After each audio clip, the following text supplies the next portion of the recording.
কেন বাংলাদেশের রাজনীতি যায় বিদেশের হাতে চলে? কেন পশ্চিমাদের মুখ চেয়ে চেয়ে নেতারা কথা বলে? কেন হাতির বিচার না করে এখনো সরকার টিকে থাকে?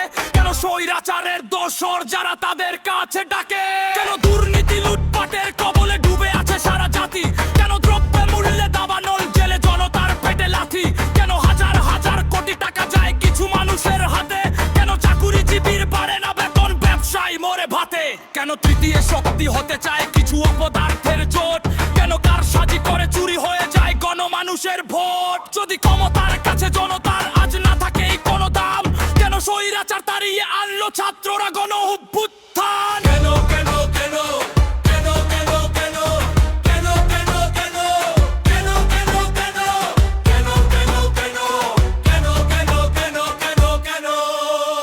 যদি দিনী মাহফিলে শত নীতিমালা প্রশাসন দিয়ে থাকে, তবে নগ্ন সিরিজ সিনেমা দেখেও কেন তারা চুপ থাকে? যদি সামাজিক কোনো মাধ্যমে চলে কন্টেন্ট আজ বাজে, তবে বাংলাদেশের সাইবার আইন লাগে বলো কোন কাজে? কেন হাতসা টাকায় নারী পুরুষের অপরাধ হবে ক্ষমা? কেন নাটকের নামে গণমাধ্যমে পতিতারা হবে জমা? কেন প্রজন্ম আজ নষ্ট হয়েছে অভিভাবক কি নাই? কেন সরস্বতী নামে গেলানো হচ্ছে এ জাতিকে যা তাই? যদি মিডিয়া মঞ্চে অবিরাম চলে মিথ্যার ঘেউ ঘেউ, তবে সত্য বলার অপরাধে কেন কারাগারে যাবে কেউ?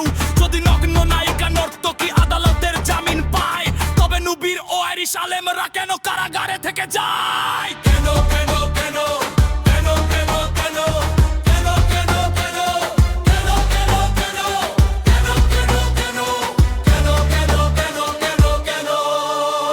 কেন টিভি পত্রিকা রাঘব বোয়াল ব্যবসায়ীদের হাতে